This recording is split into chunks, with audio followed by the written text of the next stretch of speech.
Salut tout le monde, bienvenue sur la chaîne. On se retrouve avec Jean-Charles de la chaîne Moonwatch. Salut les copains. Voilà. Si vous n'avez pas vu la première partie de cette vidéo sélection, où on présente des marques et on vous dit quelle montre on aime, allez voir donc la première partie qui se situe sur la chaîne de Jean-Charles. Je vous mets le lien dans la description. Et nous, écoutez, c'est parti pour la suite de cette sélection. On enchaîne avec Zelos les amis. Je vous en ai présenté une il n'y a pas longtemps, une Swordfish full lume qui était dingue pour le prix. Mais le modèle vraiment que je préfère, je pense, c'est la Teal. Je la possède pas parce que tout simplement parce qu'elle est un peu petite. 38, c'est un peu petit. Moi, j'aurais bien aimé un 40. Cette montre déjà, le dial il est mais dingo. Franchement, le dial il est improbable quoi. Il est irisé, soleillé, gravé. Je saurais même pas vous dire. Et l'autre grosse force de ce modèle, c'est l'épaisseur. La montre ne fait que 8,5 millimètres. Du coup, c'est juste incroyable. Et Moi, remontage manuel en plus, tout ce que j'aime. moi, j'adore la montre. Je te rejoins sur soi. Je préfère de plus en plus le remontage manuel sur mes montres. Je trouve que le remontage Ouais, automatique, voilà, pour gagner en finesse. Mais si demain, tu vois, moi, Zelos, la première chose qui me parle, quand tu me dis Zelos, tu penses à quoi? Je pense à un cadran de dingue. Tu vois, ouais, à voilà, design, à esthétisme poussé. Et si je devais ouais. vous donner une caractéristique de la marque, voilà, ça serait les boîtiers Damascus. Les boîtiers Damascus, ils sont juste mais incroyables. Donc du coup, si demain je veux aller chez Zelos, boîtier Damascus et que j'ai par contre les moyens, j'irai prendre le tourbillon, moi. Parce que franchement, le tourbillon, mais il dégomme. J'aime bien. Il est magnifique. Ouais, Le prix j'avoue, aussi, hein. c'est. Je crois que le prix de mémoire, il piquait sévère. Mais voilà, c'est pas une marque qui va être aussi ostentatoire quand on va présenter une marque haut de gamme avec un tourbillon, etc. C'est une marque, j'ai envie de dire, plus de collectionneurs, d'amateurs de montres et de passionnés qui vont se dire, voilà, je vais essayer cette marque-là parce que ils ont voulu créer une rupture et c'est surtout ce qui était choisi dès le début. Ils sont pas venus avec des montres au début vraiment toutes simples. Ils sont arrivés tout de suite avec un mode, allez hop, Et, euh, et- il parle, hein. Vas-y, t'allais me couper, parle. On est plus à ça près, hein. ouais, et Zelos en plus ils ont eu tout bon parce qu'ils cartonnent, ils se sont créés une espèce de communauté et les Zelos sont un sold out assez rapidement, Ouais. mais c'est une marque qui bosse qu'avec elle. C'est-à-dire que c'est très peu diffusé dans les médias, il y a très peu de presse relationship. Ils bossent vraiment et ils se sont fait leur notoriété vraiment sur leur clientèle et ça je trouve ça remarquable. Et ensuite il y a un autre truc, c'est qu'ils poussent le souci du détail jusqu'au bout, jusqu'au packaging. T'as beau acheter une montre à 400 balles, ils vont te filer un étui en cuir et tout. Enfin, franchement, ils sont forts. Ouais, non, en tout cas, marque à suivre pour ceux qui ne connaissent pas, allez faire un tour sur le site, même si vous en voulez pas une, vous allez forcément en trouver une qui va vous taper dans l'œil, ça c'est clair. Ouais. Bon, changement de gamme, là on part chez Econeutra. C'est pas forcément une marque que je connais en tant que telle. Idem, pareil, dans mon cercle d'amis, j'en ai pas vu qu'il y en avait au poignet, etc. Mais si je devais choisir une montre aujourd'hui chez Econeutra, la seule qui me parle vraiment, c'est la Big Moon. Là, je vois que tu as mis les trois. Et c'est Ouais. celle avec la grosse lune en plein milieu. Et celle-ci, je trouve que c'est vraiment, si vous voulez, quand souvent on conseille à quelqu'un une montre avec des phases de lune ou avec une lune un peu différente, vous allez avoir la Christopher Ward, par exemple, qui va ressortir. Vous allez en avoir quelques-unes comme ça qui vont être citées. Et cette Econeutra, elle est souvent remise en avant justement parce que vous avez une belle lune qui est très sympa et qui vous amène une version des phases de lune un peu différentes. Et je crois que de mémoire, le tarif, il est là. Ouais, on a un Ouais, petit t'es peu à moins de, on a 850 1000 balles. euros. Voilà, c'est ça, on a Ouais. 800, 850 euros. C'est pas finalement très excessif, mais la montre, elle est plutôt harmonieuse, plutôt jolie. Donc voilà, si je devais en choisir une, je partirais là. Après, j'ai pas, je me dis pas, je vais forcément envie de l'avoir, tu vois. Mais elle est Ouais. jolie. Ouais, j'ai jamais eu cette marque de montre. Je sais que Joao en a une. J'ai deux trois potes qui en ont aussi et ils en sont contents. Moi, esthétiquement, je les trouve belles. Franchement, la vérité, c'est que je trouve que leur design, elle est belle et tu reconnais tout de suite que c'est une Econo 3. Ils ont réussi un peu à créer une sorte d'empreinte visuelle. Ça me plaît bien. Le prix, il est plutôt bon. Pour moi, le seul truc qui gâche un petit peu, c'est, bon, tu vas encore gueuler, mais c'est l'épaisseur, quoi. Moi, une montre comme ça, je l'avais à 12 millimètres, pas à 14. Sinon, c'est une marque qui promet et je pense que Ouais. c'est une marque qu'il faut suivre, ouais. Ça- On enchaîne avec Direnzo, les amis. Direnzo, je vous avais présenté la DRZ04 que Joao m'avait prêté et que j'ai toujours d'ailleurs, hein. Merci Joao, si tu nous regardes. Je vous ai fait une revue il y a quelques jours de cette splendide DRZ06 Wandering Star et c'est celle-ci que j'adore chez Direnzo. Je trouve vraiment que cette montre, elle est dingue, elle est remontage manuel, un cadran de folie, évidemment la petite seconde mystérieuse, euh, pff, définition exemplaire, un lume incroyable. et un prix qui défie quasiment l'entendement, j'ai envie de dire, parce qu'on est largement sous la barre des 1 000 €, donc ça fait bien plaisir. Ouais, bah, moi j'avais bien aimé au tout début la version précédente que Joao nous avait présentée aussi quand on s'était vu. J'avais été moins emballé par rapport à l'image que je me faisais de la marque, mais j'avais beaucoup aimé le travail qui avait été apporté sur le réo. Tu vois, tu sentais qu'en fait, Ouais, tout l'espace incurvé, du cadran avait été travaillé, et cetera. Donc les finitions étaient bonnes, mais c'était peut-être le boîtier qui me parlait moins.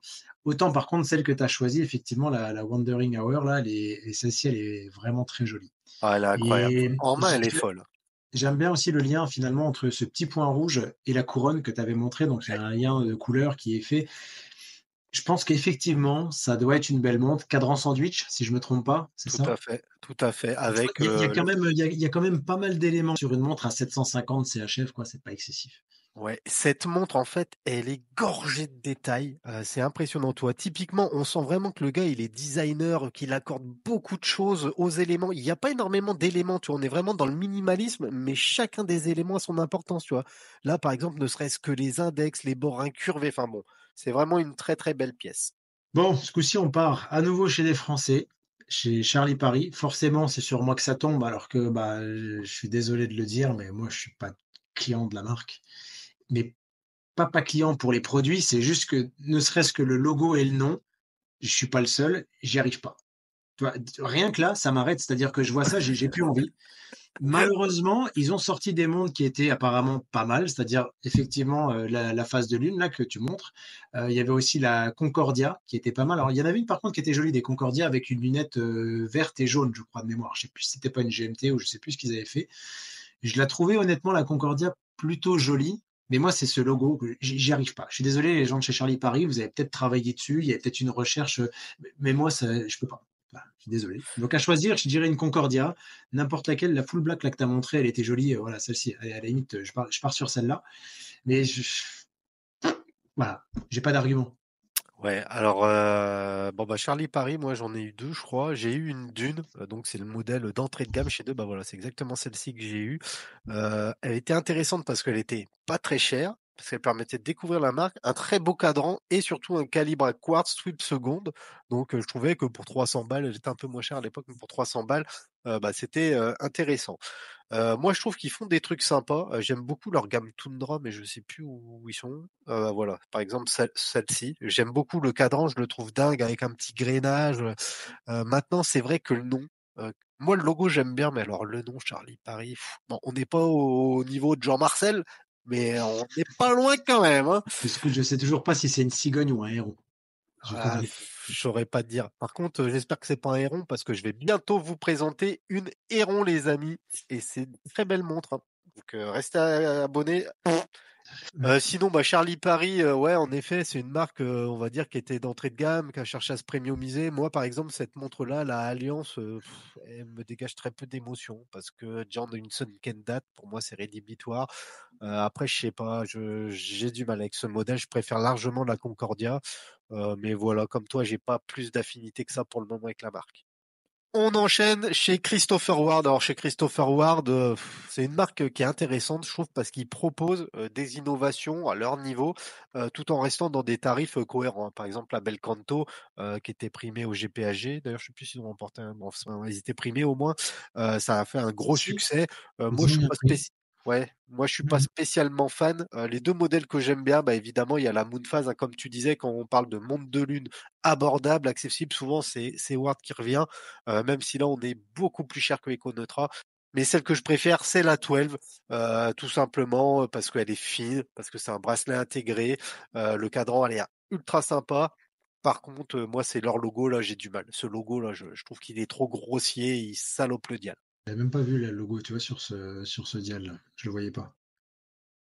Mais en soi, tu vois, sur Christopher Ward, la belle Canto, j'ai eu la chance d'en voir une chez Olivier, bon, quand on a été faire une vidéo.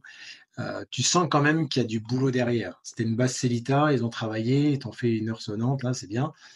Après, la montre, elle est illisible parce que le cadran où vous avez les aiguilles, il est tellement petit que tu vois pas grand-chose. Il faut se le dire. C'est vraiment le fait de t'avoir ta montre qui sonne. Ouais, c'est Et, vrai. et je pense que le prix qui a été donné au GPAG, c'est aussi le fait d'avoir retravaillé le mécanisme et ça sortait à l'époque à un prix quand même pas très cher. par rapport à la complication.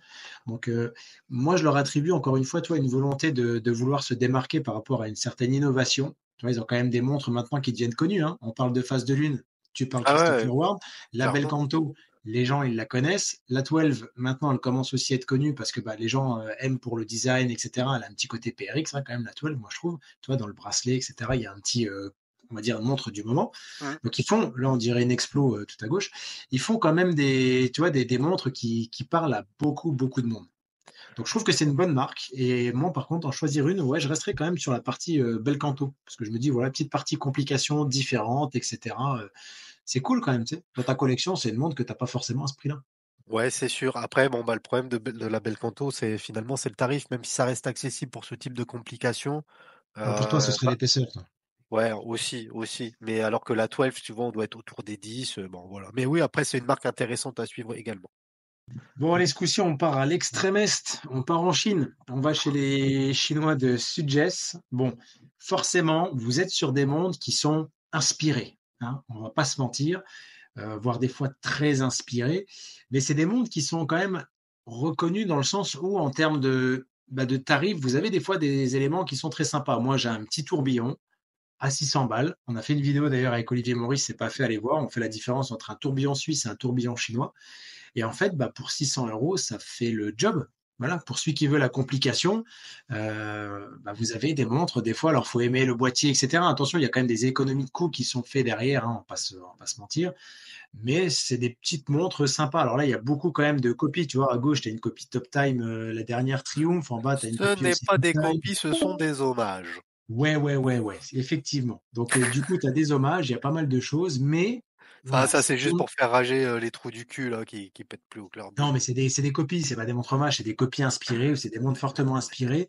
Mais en soi, pour ceux qui se demandent des fois est-ce que ça vaut le coup au niveau de la qualité, vous allez avoir un packaging pas ouf, hein, on va pas se mentir. Voilà, vous allez avoir une boîte en carton terminée.